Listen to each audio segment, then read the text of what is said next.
Kia ora, welcome to Wake Up New Zealand News with Hillary. I'm Sam Dobbs. And I'm Amber McQuarrie. In today's stories, a new crime wave is sweeping the country in form of woolen graffiti. Scientists have been invented an invisibility cloak. We help them find it, and the latest in weather around the country. But first, a story that will turn your world upside down. If you think the world is getting more and more topsy-turvy, it turns out you're right. Builders in Germany have built an upside-down house. And before you think they may have read the plans wrong, upside down, they did it on purpose. The wacky house was built as a tourist attraction as well as being a comment on the stage of the world. The house is 23 feet tall and reaches on its roof and has steel beams in the attic. Inside the house, there are beds screwed into the ceiling, upside-down wardrobes, and an upside-down kitchen, and even an upturned bathroom, though it's not known if anyone has tried to have a bath in it or go to the toilet. Many tourists visit the house, complaining of feeling sick and dizzy after just a few minutes inside. We now cross to our reporter, Daniela, who's in the house. How are you feeling, Daniela? And I'm down house. Well, when I was little, me and my friends would always joke that my head was a little upside down. So why shouldn't my house match it? Okay.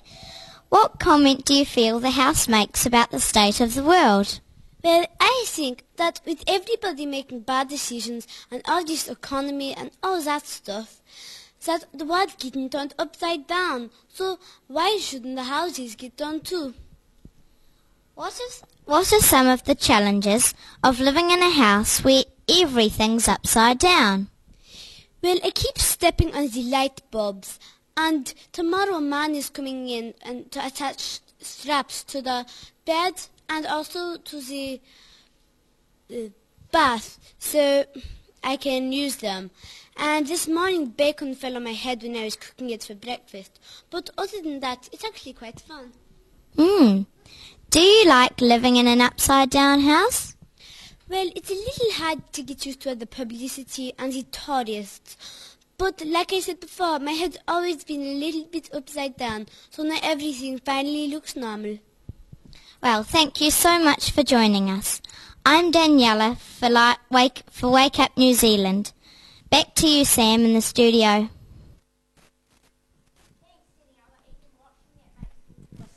And now to finance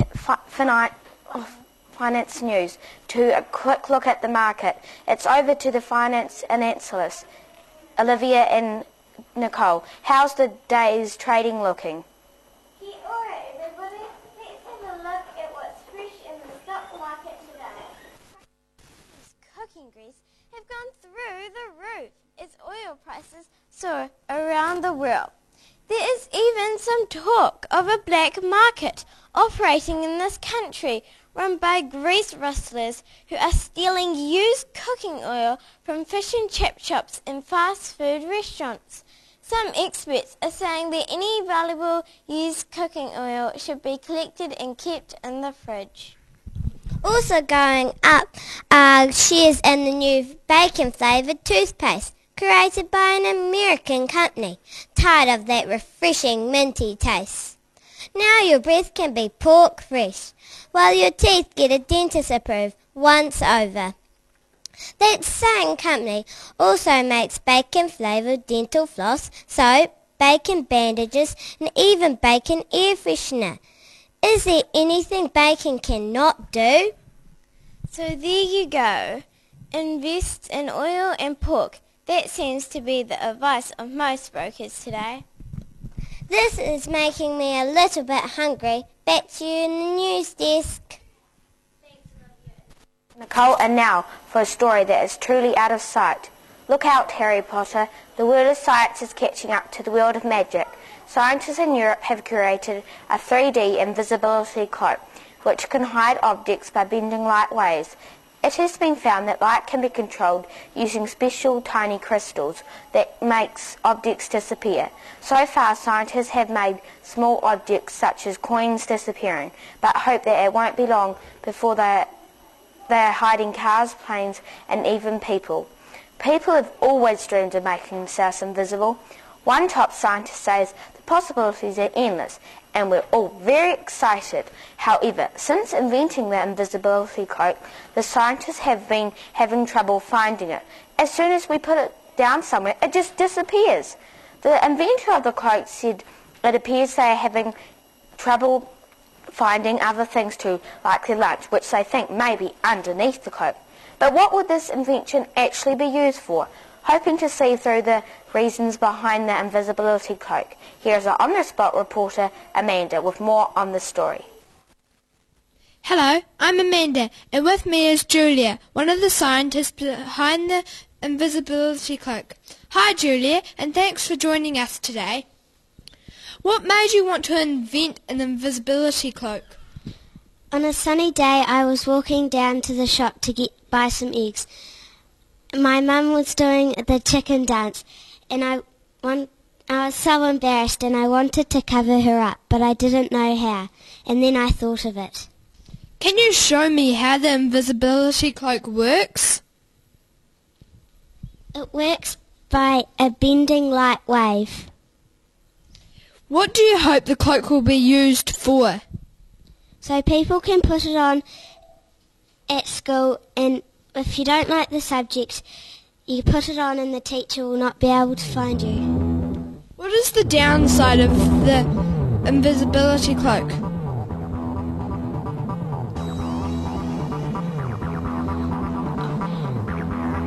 When I put it down, I cannot find it. Well, that makes everything very clear. Thanks for joining us. Back to Amber at the news desk. Thanks, Amanda. And now, how's this for an interesting yarn? A new wave of graffiti crime has covered the country, thanks to an undercover gang known as the Midnight Knitters. Their woolen waving crimes have covered trees, bushes and lampposts with small jerseys and scarves under the cover of darkness. Police say the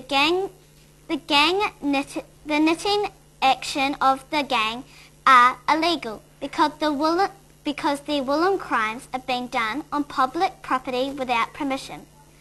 The popularity of the woolen graffiti is growing, and police warn that if the Midnight Knitters aren't catched soon, every tree, lamppost and traffic lights in the country will soon be warmly dressed against the cold. The problem is spinning out of control. A police spokesman says today they are a close-knitting group of dead-in-the-wool crimes. We are stitching together a case, but it's not stemless. There is no real matter to the crime.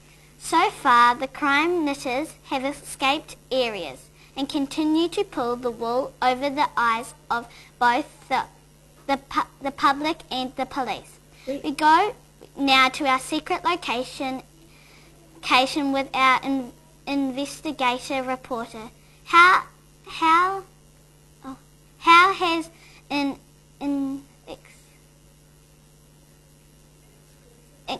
exclusive interview with one of the Midnight Knitters gangs? Thanks, Amber. I'm Jessica Garney, and joining me in this top secret location is a member of the Midnight Knitters gang. Hello, Emma, and thanks for joining us. What led you into the dark underworld of knitter graffiti? I've been knitting hats and jackets for my grandkids, and I just got a bit carried away. Do you see yourself as a criminal? Why? Why not?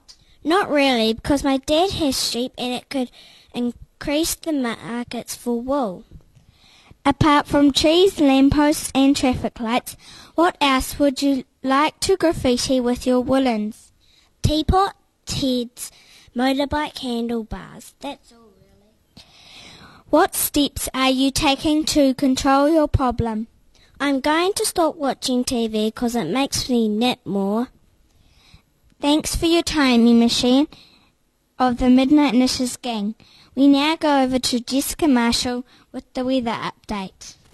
Thanks, Jessica. Make sure to hit the streets at night if you find myself feeling a bit chilly. Speaking of which, let's look at the weather ahead for the nation with Jessica and Ashley. How's it looking? Thank you, Sam.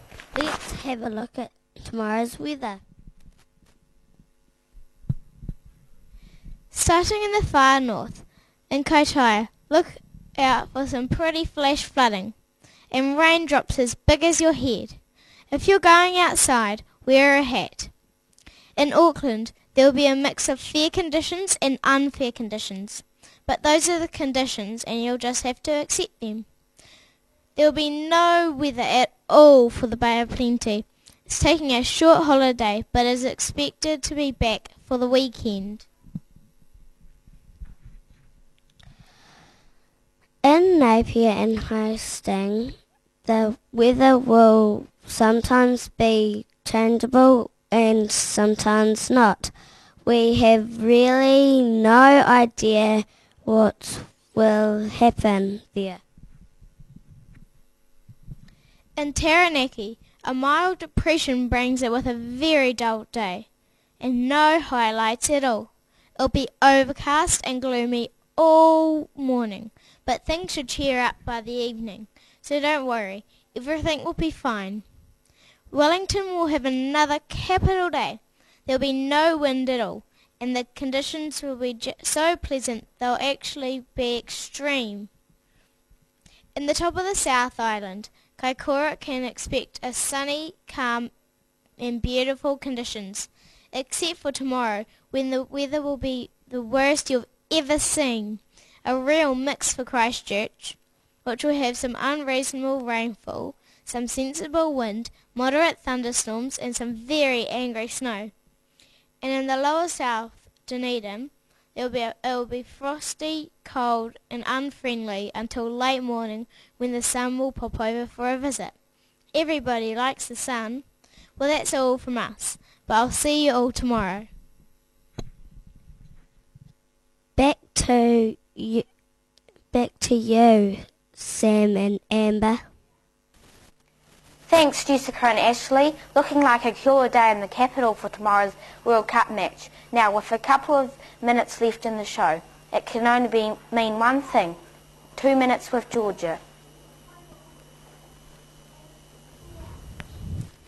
Hello everybody and welcome to 2 Minutes with me, Georgia Prosser. Joining me today is Julius Caesar, who's just won the Burlington Lions Club World Cup, which is a contest to tell the wildest, most outrageous lie and get away with it. So, hello Julius. Hello.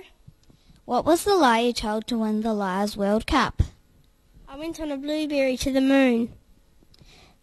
Do you lie all the time or is it just when you're competing? All the time because I feel it's good to practice. Are you lying to me right now? How can anyone trust a thing you say if you're a world champion liar? No, seriously, trust me on this one. What's the biggest lie you've ever told? In the 3rd grade I said I went on the strawberry to Mars. Unbelievable! Yep, I love going on fruits and berries into space. Well, thanks for joining me. I'm Georgia Prosser. Back to you at the news desk. Well, that's all we have time for. We hope you enjoyed today's broadcast. Thank you for watching, and we'll see you again next time. From the whole team at Wake Up New Zealand, goodbye and ohara.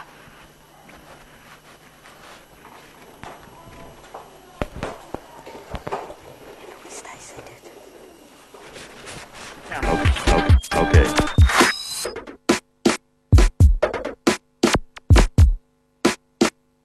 Good evening, ladies and gentlemen. Tonight we are featuring an interview with a very peculiar-looking gentleman. Scene 1, take 1.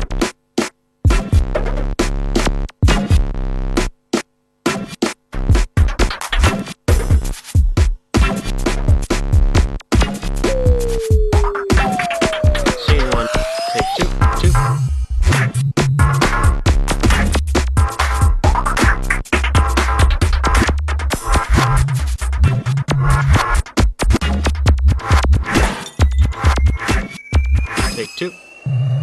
Bye.